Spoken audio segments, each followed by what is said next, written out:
विश्व red cross दिवस 8 मई है, जिसमें नशा मुक्ति के संबंध में आपने रैली निकलवाया। काफ़ी अथक प्रयास रहा है। समाज को नशा मुक्त किए जाने के संबंध में जो है ये आपकी पहल बहुत अच्छी है। इससे समाज के लिए आप क्या संदेश देना चाहते हैं?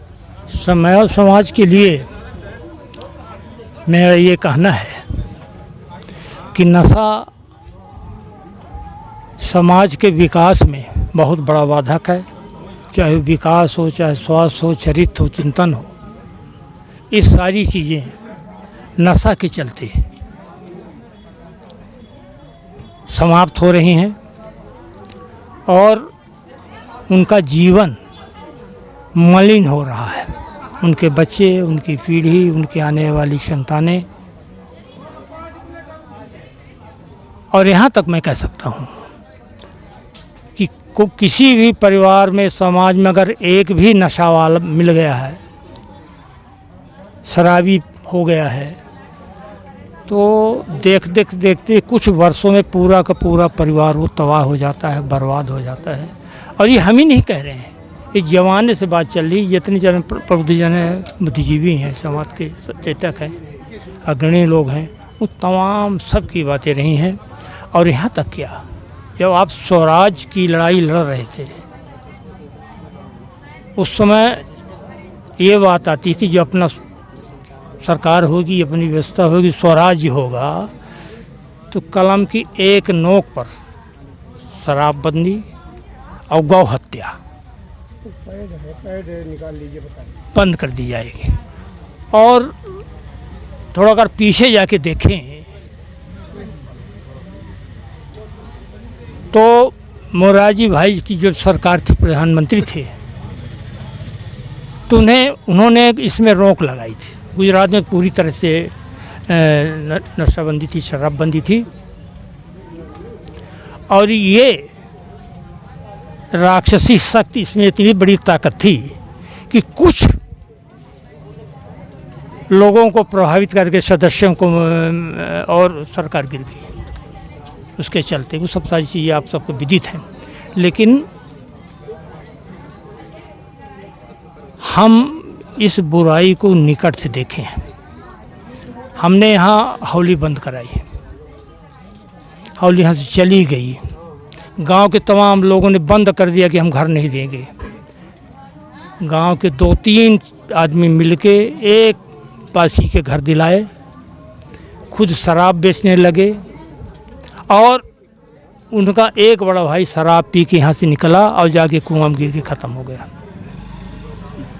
इतना बड़ा दर्द, पूरी बस्ती शराब, 3-3 हौलियाँ खुल गई रायपुर में, देखिए आप। तो अपने गांव की बात करूं या देश की बात करूं, प्रदेश की बात करूं, नशा ये नाश का एक मूल है। इसको जैसे भी अगर समाप्त हो जाए, उतना लोगों के कल्याण की बात होगी। सवाल ये है कि एक तरफ नशा मुक्त समाज बनाने का प्रयास किया जा रहा है, वहीं पर प्रदेश सरकार, क्या भारत सरकार हर एक राज्य में जो है ये शराब का जो है व्यापार चल रहा है, टेंडर होता है, सब कुछ होता है। आखिर इसमें, इस संबंध में आपका क्या कहना है? ये कहना है कि हमको भी वहाँ पहुँचा दीजिए, तब इसमें सरकार के बारे में बात करें हम। क्योंकि जो लोग पहुँचे हैं, ये बात तुमसे करनी चाहिए। जो राजस्व की आमदनी है, केवल एक्साइज डिपार्टमेंट से आमदनी है। अगर ये देखा जाए, अगर आपके रायपुर करचुलियान में टेंडर है तो वो करोड़ से नीचे नहीं है। तो इसी के बलबूते तो सरकार चल रही है। सरकार का मानना यही है, क्या कहना है आपको? देखिए, सरकार का जब सरकार में हम होंगे तो इस बात, सरकार की मान्यता, सरकार की मानना और उनकी भी उसके बारे में बात करेंगे। ये तो हम अभी ग्राम स्तर पर हैं, और ग्राम स्तर का हमारा अभियान है। जो हमारे पास पड़ोस लगे हुए हैं, उनके लिए हमारी मान्यता है कि कम से कम कुछ न कर सके तो इनका चरित्र पतित न होने पाए, चाहे खान से हो, चाहे पान से हो, अन्य विषय से हो। इसलिए कि सारा संघर्ष उनकी जीवटता पर ही है, हमारा ऐसा मानना है। आप पर ये जो रेड क्रॉस सोसाइटी है ये गरीबों को भी उत्थान करती है, चाहे किसी भी वो अस्वस्थ हो कुछ भी हो। इसी के माध्यम से जो है आप ख़ास तौर पे वर्तमान समय पे युवा वर्ग जो है ये नशा के भंवर जाल में फंसा है। इसी के लिए आप रैली और सभा के माध्यम से जो है उनको आप मुक्ति दिलाना चाहते हैं। आखिर कुछ न कुछ तो सुधार आना चाहिए। या अवश्य आगे हम इसी विश्वास से चल रहे हैं। और नशा कोई एक चीज़ नहीं है हमारे किसी, अगर मान लीजिए एक नशा करते भाई साहब बैठे हुए हैं, जिन विद्यार्थियों की आप बात कर रहे हैं तो उनके ऊपर सबसे ज़्यादा, अगर मान लीजिए शराब नहीं पी रहे हैं, गांजा नहीं पी रहे हैं, तो सबसे ज़्यादा उनके ऊपर हावी है मोबाइल का नशा। और ये मोबाइल का नशा दिन भी चलता है, सुबह भी चलता है, रात भी चलता है, सोते जागते चलता है, पढ़ाई के समय चलता है, खाने वक्त चलता है। क्या मानते हैं उनकी दिशा कहाँ जाएगी? आवश्यक है,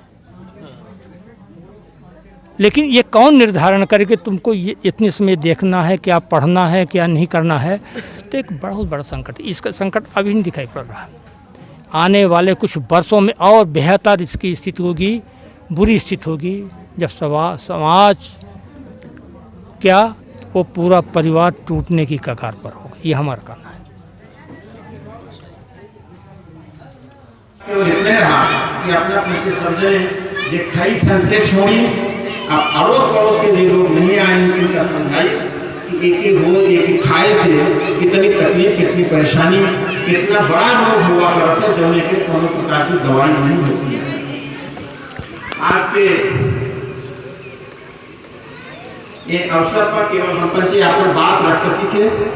अपना पंचे स्पिरिट लागन भले लोग कम हुए, लेकिन एक आदमी हजार आदमी के बराबर है। अपना पंचे एक आदमी हजार लोगों का समझा सकी थे, बता सकी थे। ये संगोष्ठी का सफलता पर चरम सीमा पर ले जा सकी थे। लोगों को बताए के, समझाए के, अपने सब चीज़ों से दूर करने खातिर यदि अपना के आज ये संकल्प लेके यहाँ से उठा, तो आज हमारे यहाँ जो संगोष्ठी हो रही है, आदरणीय भाई लाल बहादुर सिंह बड़े प्रयत्न पूर्वक इस संगोष्ठी के आयोजन करेंगे। अपना पंचन को बुलाएंगे सब जन का। हम पंच यहाँ आए हैं तो यह अपना से प्रार्थना विनती करे खातिर आए हैं। हमने बीच बैठे आधे से अधिक लोग तम्बाकू और बहनों अपने मुँह में डाले हुए हैं। उनसे सबसे प्रार्थना है कि अपना शिव कुमार